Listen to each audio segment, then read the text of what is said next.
저는 이번 여름방학 쌤튜브 중학교 국어 수업을 진행하게 된 인천 중산중학교 교사 김현입니다. 이번 여름방학 쌤튜브 국어 수업에서는 여러분들이 중학교 과정에서 학습하는 문학, 그중에서도 현대소설을 조금 더 재밌고 쉽게 이해하기 위해서 필요한 기본 개념들을 수업해 보려고 합니다. 오늘 첫 시간에는 소설의 서술자와 시점에 대해서 알아보는 시간을 가져보도록 하겠습니다. 네, 수업 진행 순서는요. 먼저 소설에서 말하는 사람, 말하는 이는 누구인지 알아본 후에 두 번째로 소설에서 이야기를 바라보는 눈, 즉 시점의 개념과 종류에 대해서 학습을 하고요. 마지막에 실제로 배운 내용들을 작품을 통해서 확인하면서 정리해 보도록 하겠습니다. 관련되는 중학교 성취 기준인데요. 작품에서 보는 이나 말하는 이의 관점에 주목하여 작품을 수용한다입니다. 어, 작품에서 보는 이나 말하는 이의 관점이 어떻게 나타나느냐에 따라서 작품의 주제나 분위기, 특징 등이 달라질 수 있기 때문에 여러분들이 말하는 사람, 그리고 보는 사람이 누구인지, 그 사람이 어떠한 관점으로 사건과 이야기를 바라보고 있는지 이런 것들을 주의하면서 작품을 이해해 주시면 됩니다. 네, 소설에서 말하는 사람은 누구일까요? 소설을 쓴 작가일까요? 네, 아닙니다. 우리가 시에서 말하는 이를 시적 화자라고 하죠. 시적 화자와 시인을 구분하듯이 소설에서도 소설을 쓴 작가와 서술자를 구분해 주어야 합니다. 그래서 소설에서 말하는 사람은 서술자라고 하는데요. 서술자란 소설에서 사건이나 대상에 대한 이야기를 독자에게 전달해주는 역할을 하는 사람입니다. 네, 따라서 작가는 서술자와 같지 않다는 점을 여러분들이 기억하고 작품을 이해할 때, 남자인 작가가 여자인 서술자를 세울 수 있고, 성인인 작가가 어린아이인 서술자를 세울 수도 있다는 점 같이 생각하면서 소설의 서술자를 분리하여 파악해 주시면 됩니다. 서술자는 작가가 자신이 전하고자 하는 주제를 잘 효과적으로 전달하기 위해서 작가가 만들어낸 허구적, 실제로 존재하지 않는 가상의 대리인이라고 볼 수 있습니다. 따라서 작가가 만들어낸 허구적 대리인인 서술자가 그 이야기를 바라보고 진행한다라고 이해를 해주시면 되겠죠. 네, 그렇다면 서술자가 누구인지가 작품을 이해하는 데 있어서 중요할까요? 네, 당연히 중요합니다.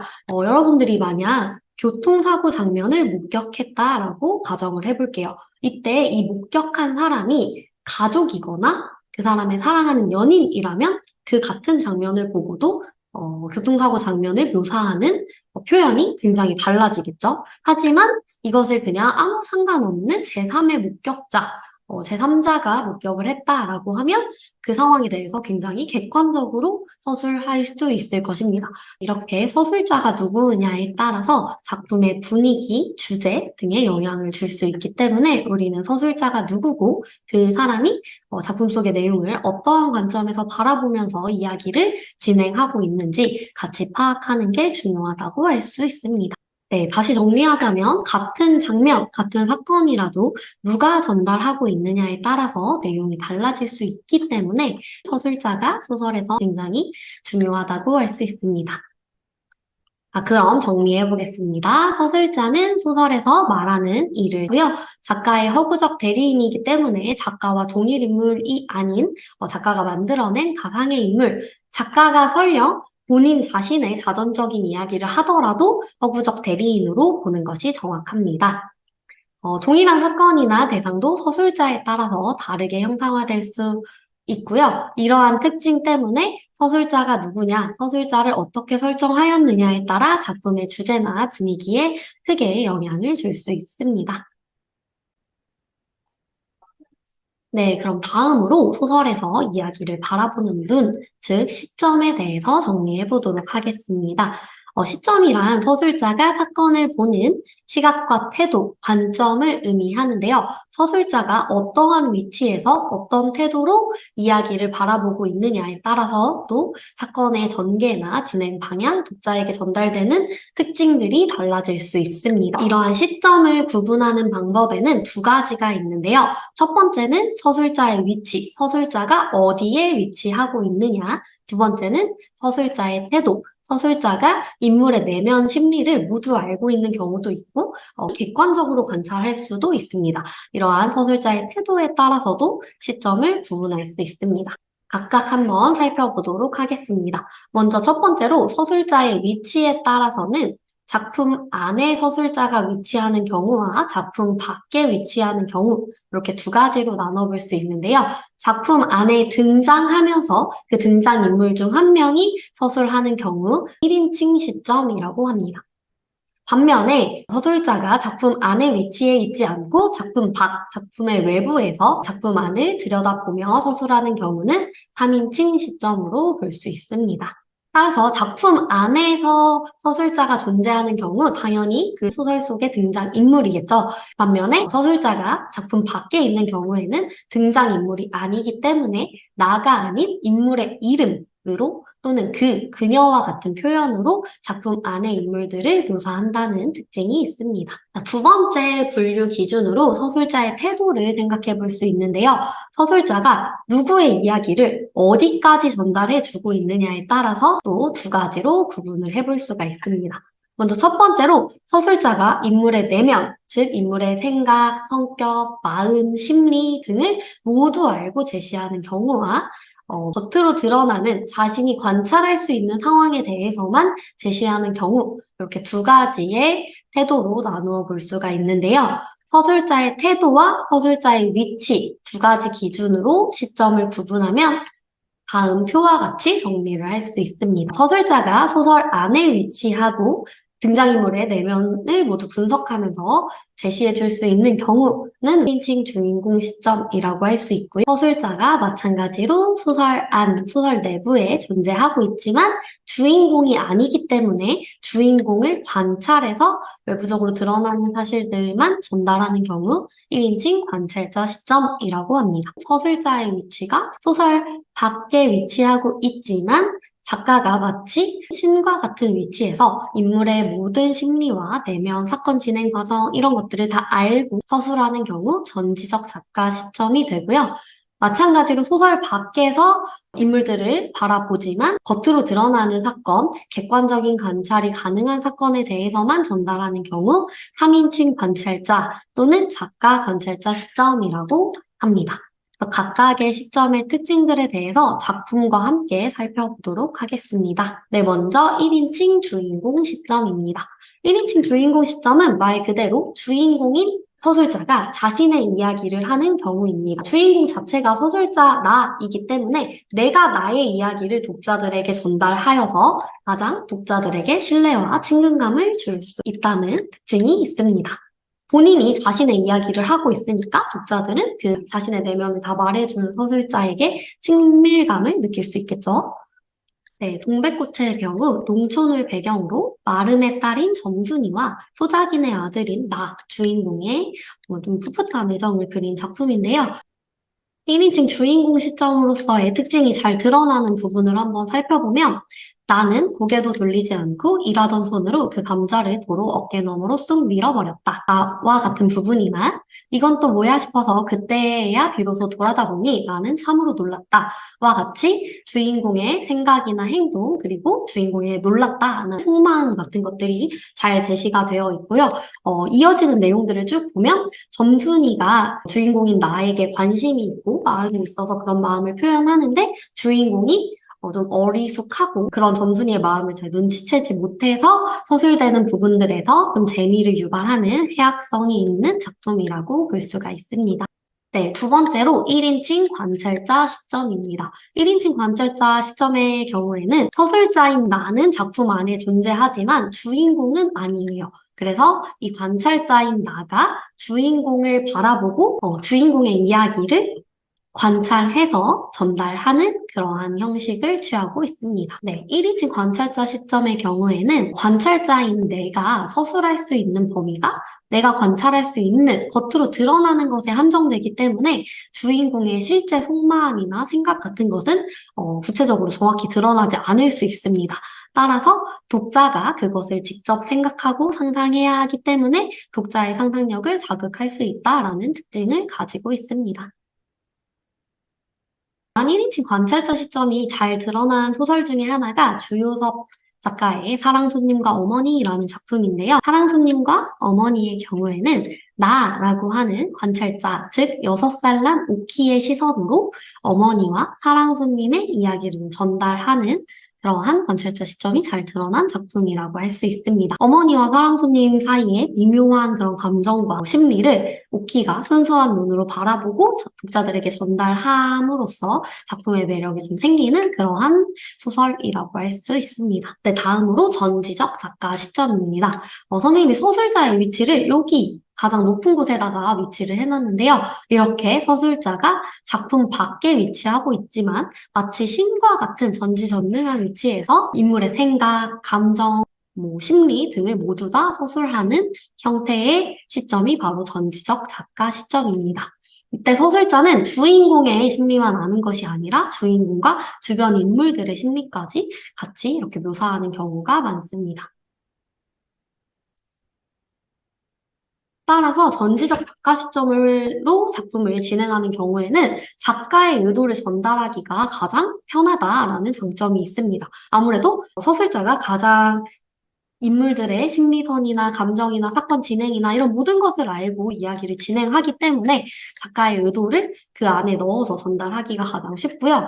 다만 서술자가 사건의 진행이라던가 인물의 생각, 심리, 감정 이런 것들을 모두 다 서술해 줄 수 있기 때문에 비교적 독자의 상상력은 제한된다라는 특징이 있습니다. 전지적 작가 시점이 드러난 작품으로는 이효석의 메밀꽃 필 무렵이라는 작품을 가지고 와봤는데요. 일단 1인칭 시점이 아니기 때문에 나라는 등장인물이 등장하지 않는다는 거 특징으로도 볼 수 있고요. 주인공 허생원의 이야기를 하는데 선생님이 밑줄 그어놓은 부분만 중점으로 보면 장에서 장으로 가는 길에 아름다운 강산이 그대로 그에게는 그리운 고향이었다. 와 같이 허생원의 심리, 그리고 허생원은 변치 않고 언제든 가슴이 뛰놀았다. 이런 것도 허생원의 내면 이런 것들이 잘 드러나고요. 마지막 부분에 보면 조선날 허생원과 같이 이렇게 떠돌이 삶을 살고 있는 이 인물, 다른 인물의 심리도 이렇게 드러납니다. 네, 마지막으로 작가 관찰자 시점에 대해서 보도록 하겠습니다. 작가 관찰자 시점은 3인칭 관찰자 시점이라고도 하는데요. 서술자가 외부 관찰자의 위치에서 가장 객관적인 태도로 이야기를 전달하는 시점입니다. 서술자가 겉으로 드러나는 사건, 서술할 수 있기 때문에 가장 제한적으로 서술을 할 수 있어요. 따라서 어떠한 시점보다 독자의 상상력이 개입할 수 있는 여지가 가장 많은 그러한 시점이 작가 관찰자 시점이라고 할 수 있습니다. 작품으로 보면 황순원의 소나기라는 작품이 있는데요. 황순원의 소나기 같은 경우에도 소녀가 갈꽃을 안고 있었다. 이제는 천천한 걸음이었다. 유난히 맑은 가을 햇살이 소녀의 갈꽃머리에서 반짝거렸다.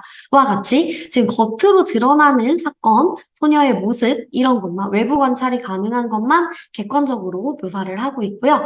소년을 묘사할 때도 마찬가지입니다. 소녀는 이 갈꽃이 아주 배지 않게 되기까지 그대로 서 있었다. 문득 소녀가 던지는 조약돌을 내려다보았다. 소녀는 조약돌을 집어 주머니에 넣었다. 와 같이 소년의 행동을, 겉으로 드러나는 행동을 객관적으로 묘사하고 있다는 거 작가 관찰자 시점의 특징입니다. 네, 이렇게 지금까지 서술자와 시점에 대해서 알아봤는데요. 관련되는 내용이 중학교에 어떤 작품으로 수록되어 있나 한번 알아봤더니 창비교육의 경우에는 1인칭 관찰자 시점을 강조하면서 이제 주요섭의 사랑손님과 어머니를 수록을 했고요. 비상교육의 경우에는 1인칭 주인공 시점이 나오고 일부 1인칭 관찰자 시점을 같이 확인할 수 있는 공선옥 작가의 일가라는 작품을 수록해 놓았습니다. 그리고 천재와 미래행 같은 경우에는 1인칭 주인공 시점의 특징을 좀 잘 드러내는 김유정의 동백꽃이라는 작품을 수록해 놓았는데요. 여러분들이 만약에 이번 방학을 활용해서 나는 미리 좀 이런 작품들을 공부하고 싶다라고 하면 사랑 손님과 어머니 그리고 동백꽃 정도 작품을 원문으로 읽어보고 시점과 서술자에 주목하여서 작품을 한번 해석해보고 수용해보면 좋을 것 같습니다.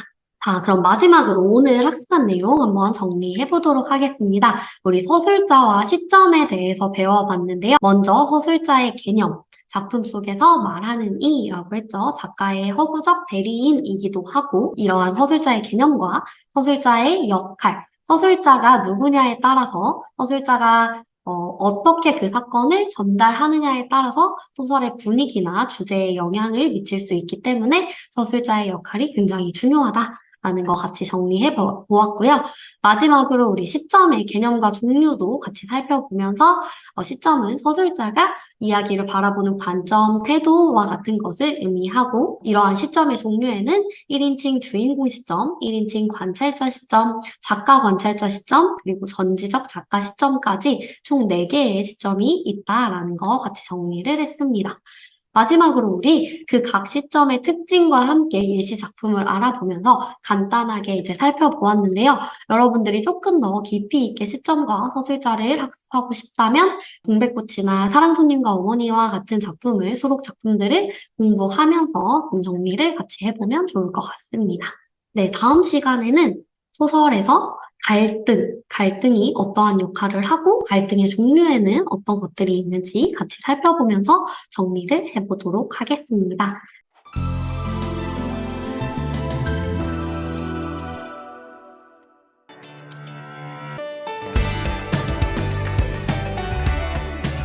안녕하세요. 여름방학 쌤튜브 중학교 국어 2번째 시간입니다. 이번 시간에는 현대소설의 기본 개념 중에서 갈등에 대해서 한번 학습을 해보려고 합니다. 소설은 갈등의 문학이라고 이름이 붙어 있을 정도로 갈등이 소설을 진행하는 데 있어서 굉장히 중요한 역할을 하는데요. 오늘은 그래서 소설을 흥미롭게 만들어주는 요소인 이 갈등의 개념에 대해서 한번 정리를 해보고 갈등의 종류에는 무엇이 있는지 같이 살펴보도록 하겠습니다. 지난 시간과 마찬가지로 작품을 통해서 한번 확인하면서 갈등의 종류를 정리하고 마무리하도록 하겠습니다. 네, 먼저 관련되는 중학교 성취 기준을 보면요. 갈등의 진행과 해결 과정에 유의하며 작품을 감상한다라는 성취 기준이 있는데요. 갈등이 진행되는 과정과 그것이 어떻게 해결되는지 이 과정에 따라서 소설의 주제가 제시될 수 있기 때문에 이 점에 유의하면서 작품을 감상하면 여러분들이 소설 이해를 조금 더 깊이 있게 할 수 있을 것입니다. 네. 선생님이 이미지 파일을 좀 가지고 와봤는데, 여러분들은 이런 유리구두나 호박마차를 떠올리면 어떤 작품이 생각이 나나요? 네, 아마 신데렐라를 많이 떠올릴 것입니다. 그리고 이제 한국판 신데렐라라고 할 수 있는 이 두꺼비와 항아리를 떠올리면 생각나는 작품은 바로 콩쥐파츠가 있죠. 이 두 작품의 공통점이 무엇이라고 생각하시나요? 네, 선생님은 이 두 작품에서 중요한 요소가 바로 갈등에 있다라고 생각을 합니다. 만약에 신데렐라와 계모가 사이가 좋았더라면, 그리고 콩쥐와 파치, 그리고 콩쥐와 계모의 사이가 좋았더라면 아마 이어지는 사건들이 진행될 수가 없었겠죠. 따라서 이렇게 소설을 흥미롭게 만들어주는, 더 흥미진진하게 볼 수 있도록 만들어주는 중요한 요소가 바로 갈등입니다. 이러한 갈등의 개념을 한번 살펴볼 건데요. 네, 갈등의 이 한자 뜻을 풀어보면 칡갈자에 등나무 등자를 쓰고 있습니다. 무슨 뜻이냐? 여기 옆에 그림처럼 마치 칡과 등나무가 막 얽혀 설켜 있는 모양을 묘사한 것인데요. 따라서 갈등의 사전적인 의미는 사람과 사람 사이의 관계나 한 사람의 마음이 복잡하게 얽혀 있는 상태를 나타낼 때 쓰는 말입니다. 이것을 문학으로 가지고 온다면 인물 마음속에 여러 가지 생각이 복잡하게 얽혀 있거나 인물과 다른 인물 또는 인물과 외부 환경 등이 대립을 이루고 있는 상태를 갈등이라고 할 수 있습니다. 이러한 갈등의 역할은요, 먼저 소설에서 갈등의 핵심이라고 할 수 있는 이유는 갈등을 해결하기 위해 사건이 전개가 됩니다. 소설 속의 모든 사건들은 결국 그 갈등을 어떻게 해결해 나가느냐, 그 갈등을 해결하는 과정 속에서 발생한다라고 볼 수가 있고요. 갈등이 있기 때문에 글의 전개에 긴장감이 부여가 됩니다. 아까 말했듯이 신데렐라에서 계모와 새언니 그리고 신데렐라의 사이가 좋았으면 그 소설 자체에 긴장감이 사라져버리죠. 그냥 평화롭게 행복하게 살았습니다로 끝나게 될 건데 갈등이 있기 때문에 그 인물과 인물 간의 갈등이 글 전개에 긴장감을 부여해주는 중요한 역할을 하고 있습니다. 네, 마지막으로 이러한 과정에서 소설에서 여러분이 느끼는 흥미, 소설을 읽고 재밌다라고 느끼는 것들이 다 갈등을 해결하는 해결 과정 속에서 드러나는 것이고요. 그리고 또한 작가가 갈등을 어떻게 해결해 나가고 있느냐, 그것을 어떻게 드러내느냐에 따라서 소설의 주제가 결정될 수 있기 때문에 갈등의 역할은 좀 다양하고 중요하다라고 볼 수가 있습니다. 자, 그러면 이러한 갈등의 종류에는 두 가지가 있는데요. 내적 갈등과 외적 갈등 이렇게 두 가지로 구분을 해볼 수 있습니다. 내적 갈등은 말 그대로 한 인물의 내면 안에서 발생하는 갈등을 내적 갈등이라고 하고요. 외적 갈등은 인물과 인물 또는 인물과 어떤 다른 환경처럼 인물을 둘러싸고 있는 외부 환경과 그 등장인물이 갈등하는 것이라고 볼 수 있습니다. 조금 더 자세하게 살펴보도록 할게요. 먼저 내적 갈등입니다. 내적 갈등은 한 인물의 내면에서 일어나는 갈등인데요. 한 인물이 여러 가지 생각을 복잡하게 하고 있을 때 갈등이 발생하다 보니 인물의 고민, 걱정, 불안, 분노, 방황과 같은 성격이 잘 드러나는 그러한 소설에서 인물의 내적 갈등을 잘 파악할 수 있습니다. 우리가 일상에서 하는 내적 갈등 같은 경우에는 아마 많은 예시로 여러분도 알고 있겠지만, 뭐 짜장면을 먹을까, 짬뽕을 먹을까와 같은 갈등도 내적 갈등에 해당한다라고 볼 수가 있고요. 오늘 내가 공부를 할까 말까 와 같이 여러분이 고민하는 것들, 이러한 인물의 고민, 걱정, 이런 것들이 다 내적 갈등에 해당한다라고 볼 수 있습니다. 내적 갈등이 잘 드러난 작품은 여러 가지가 있는데, 중학교 수준에서 여러분들이 알아두면 좋은 작품은 교과서에 많이 수록되어 있는 현덕 작가의 하늘은 말 것만이라는 작품입니다. 줄거리를 간단하게 살펴보면요. 주인공은 일단 문기라는 아이가 있고요. 이 문기가 심부름을 갔는데, 그 심부름을 가서 거스름돈을 잘못 받은 거예요. 그래서 다시 돌려줄까 말까 고민을 하다가 수만이라는 자기의 친구를 만나게 된 거죠. 그래서 이 수만이라는 친구가 이제 문기를 좀 꼬여냅니다. 우리 그냥 이 돈 쓰자라고. 그래서 문기가 좀 고민을 하다가 친구와 함께 돈을 다 써버려요. 이후에 죄책감을 엄청 느끼던 문기는 이제 삼촌의 말을 듣고 좀 반성을 해요. 삼촌이 이게 무슨 일인가 싶어서 아이가 막 돈을 쓰고 다니니까 이제 문기를 불러서 좀 훈계를 합니다. 그래서 삼촌의 말을 듣고 반성해서 이제 다 쓰고 좀 남은 돈을 고깃집 마당에 던져서 다시 돌려줍니다. 근데 여기서 사건이 해결되면 참 좋았을 텐데, 이제 문기를 다시 찾아온 수만이가 우리 약속했던 돈 쓰러 가자 이렇게 얘기를 하니까 이제 문기가 나 그 돈 돌려줬어 이렇게 얘기를 했겠죠.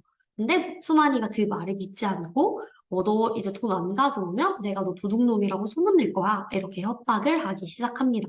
결국 문기가 자기가 이제 삼촌과 작은어머니 집에서 살고 있는데 그 작은어머니의 돈을 훔쳐서 수만이에게 주게 돼요. 협박에 못 이겨서.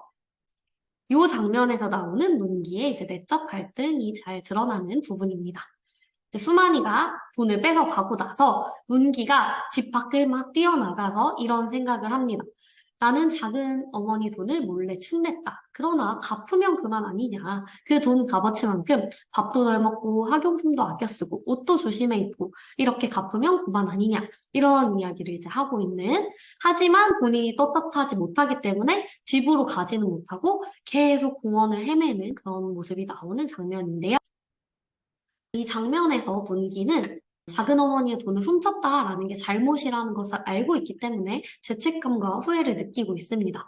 하지만 한편으로는 아, 내가 그래도 좀 돈 아꼈으면 그 돈만큼 아껴서 살면 괜찮은 거 아니야? 라고 잘못을 합리화하려고 하는 태도도 동시에 보이고 있는데요. 이게 문기의 내적 갈등이 잘 나타난 부분이라고 할 수 있습니다. 자기의 잘못을 인정하고 작은 어머니한테 말해야 해. 라고 하는 마음과 아니야, 그냥 말하지 말고 숨기고 내가 돈 좀 아껴서 학용품도 아껴 쓰고 밥도 덜 먹고 그러면 말 안 해도 되는 거 아니야? 이렇게 두 가지의 생각이 공존하면서 갈등하고 있죠. 이런 내적 갈등이 잘 드러나는 장면이라고 할 수 있습니다. 네, 다음으로 외적 갈등은 종류가 조금 다양한데요. 인물을 둘러싼 외부적인 요소들이 여러 가지가 있기 때문에 그 외부 요소가 무엇이냐에 따라서 갈등의 종류가 달라집니다. 먼저 첫 번째로 가장 보편적으로 우리가 많이 볼 수 있는 소설 속의 갈등은 바로 이 개인, 인물과 인물 간의 갈등입니다. 그리고 두 번째로는 이 인물이 사회와 갈등할 수도 있고요. 세 번째로 개인이 자신에게 주어진 운명과 갈등하는 경우도 있습니다. 마지막으로는 한 인물 또는 등장인물들과 어쩔 수 없이 발생하는 그런 자연 재해와 같은 거대한 자연과 갈등하는 이러한 갈등도 외적 갈등에 해당합니다. 총 네 가지가 있는데 하나씩 한번 살펴보도록 하겠습니다. 네, 먼저 첫 번째로 개인과 개인, 즉 인물과 다른 등장인물 사이에서 발생하는 갈등입니다. 갈등이 일어났다라는 것은 그 인물들이 서로 다른 가치관 또는 성격, 환경 등을 가지고 있다라는 것을 뜻하죠. 그래서 서로 다른 가치관, 성격 등을 가진 인물들 사이의 갈등을 우리 외적 갈등 중 개인과 개인, 인물과 인물 사이의 갈등이라고 할 수 있습니다. 이것도 마찬가지로 예시 작품을 우리 앞에서 봤던 하늘은 말 것만으로 이어서 보면요. 아까 문기에게 돈을 가져오라고 협박하는 인물, 수만이라는 인물이 있었죠. 이 수만이가 문기에게 협박하고 문기에게 돈을 빼앗아가는 이런 모습들에서 돈을 주고 싶지 않은 문기와 돈을 뺏으려고 하는 수만이 사이에 외적 갈등이 발생하고 있다라고 볼 수 있습니다. 두 번째로 개인이 자신을 둘러싼 이제 사회와 갈등하는 경우도 있는데요. 사회와 갈등한다는 뜻은 사회에 정해진 제도나 규범과 갈등한다라는 뜻과 같습니다. 가장 잘 드러난 작품 중에 하나가 이제 홍길동전 여러분도 많이 읽어봤을 작품인데요. 주인공 홍길동은 조선에 정해진 사회 규율, 이 제도와 갈등하는 인물로 잘 그려져 있습니다.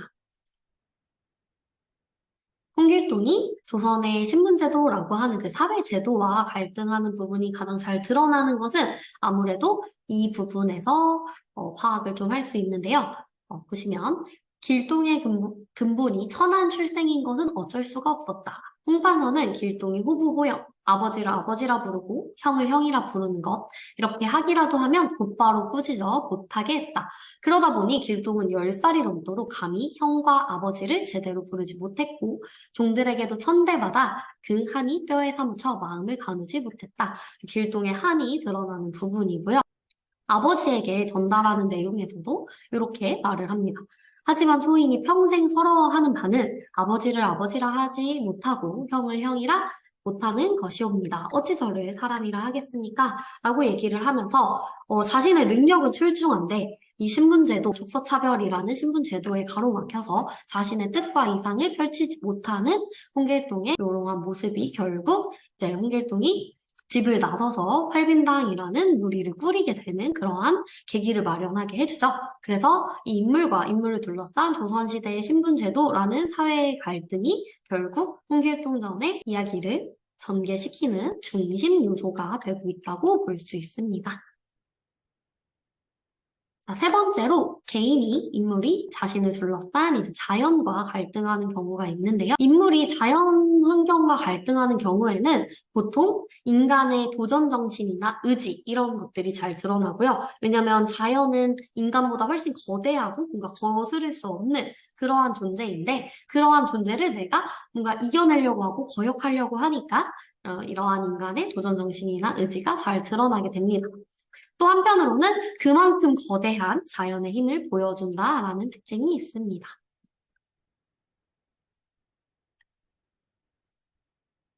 이러한 인물과 자연 간의 갈등이 잘 드러나는 작품에는 김정한 작가의 사춘이라는 작품이 있는데요.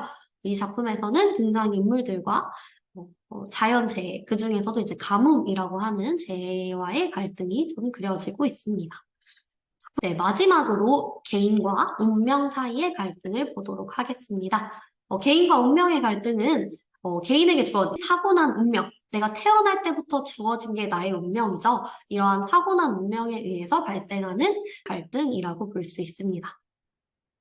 한국 문학에서 가장 대표적인 인물과 운명의 갈등을 그린 작품은 김동리의 영마라는 작품입니다. 이거는 좀 고등학교에서 배우는 작품이라서 간단하게만 살펴볼 건데요. 주인공인 성기라는 인물이 있고, 이 주인공에게는 역마살이라는 타고난 운명이 있습니다. 역마살은 뭐냐면, 한 곳에 정착해서 살지 못하고, 계속 여기저기를 떠돌이처럼 떠돌아다니면서 살아야 하는 그러한 운명이에요. 그래서 이 주인공의 엄마와 할머니가 이러한 성기의 역마살을 억눌러 보고자 여러 가지 시도를 하는데 결국 작품이 진행되면서 성기는 자신의 운명을 받아들이고 떠돌면서 사는 역마살을 받아들이는 그러한 장면으로 소설이 마무리가 되고 있습니다. 그래서 결국은 운명에 순응하는 주인공의 모습을 보여주는 그런 작품인데요. 이 옥화, 성기의 어머니 역시 구름같이 떠돌아다니는 중과 인연을 맺어 성기를 가지게 되었다. 따라서 이 성기가 가지고 있는 역마살이라는 운명은 결국 이 엄마와 할머니의 남편, 즉 성기의 아빠와 할아버지가 이미 그러한 역마살을 타고난 사람들이었기 때문에 자연스럽게 이어받은 운명이라고 볼 수가 있겠죠. 네, 이렇게 소설의 갈등과 관련해서 중학교에 수록된 작품들을 보면 창비는 현덕의 하늘은 말 것만, 그리고 미래인과 천재도 현덕의 하늘은 말 것만이 수록이 되어 있고요. 비상교육에서만 박완서의 자전거 도둑이라는 작품이 수록이 되어 있습니다. 이 작품들 모두 거의 다 인물의 내면적인 갈등이 좀 잘 드러나는 작품이고요. 특히 이렇게 중복되는 하늘은 말 것만과 같은 작품은 여러분들이 시간을 내어서 전문을 보고 한번 공부를 해볼 필요가 있을 것 같습니다. 네, 오늘 배운 내용 그럼 정리하고 마무리하도록 하겠습니다. 우리 소설의 갈등에 대해서 학습을 했는데요. 먼저 갈등의 개념과 역할에 대해서 배워봤고요. 갈등이라는 것은 인물과 인물 사이에 얽혀있는 복잡한 관계 또는 한 인물의 내면에 여러 가지 생각이 복잡하게 얽혀있는 상태 이런 것을 의미한다라고 했습니다. 이런 갈등이 있기 때문에 소설 전개에 긴장감이 부여되고 사건이 진행될 수 있고 또한 소설의 재미나 흥미를 유발하는 요소가 될 수 있다. 이런 얘기를 했었고요. 갈등의 종류에는 내적 갈등과 외적 갈등 이렇게 두 가지로 갈등을 먼저 나눌 수 있었고요. 내적 갈등은 한 인물의 내면 속에서 발생하는 갈등이라고 얘기를 했습니다. 외적 갈등 같은 경우에는 인물과 그 인물을 둘러싼 외부 환경과의 갈등이라고 할 수 있는데요.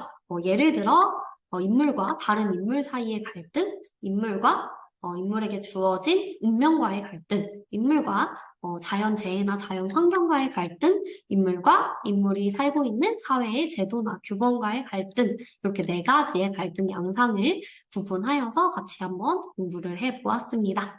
그리고 갈등에 따른 특징과 예시 작품들을 통해서 그런 특징이 어떻게 나타나는지 이런 것도 같이 정리를 해봤는데요. 여러분들이 앞으로 읽을 소설 작품들에서 어떠한 갈등이 주가 되는지, 그 갈등은 어떻게 해결되고 있는지, 해결 과정에 주목하면서 작품을 공부하시면 조금 더 이해가 잘 되지 않을까 싶습니다. 네, 그러면 여기까지 중등 여름방학 국어 쌤튜브 2차 시 수업을 마치도록 하겠고요. 여러분들이 수업을 들으면서 좀 어렵거나 이해가 안 되는 부분이 있으면 댓글로 남겨주면 선생님이 답변을 달아서 이제 좀 설명을 덧붙여 주도록 하겠습니다. 그럼 오늘 수업은 여기까지 마무리하도록 하겠습니다. 안녕.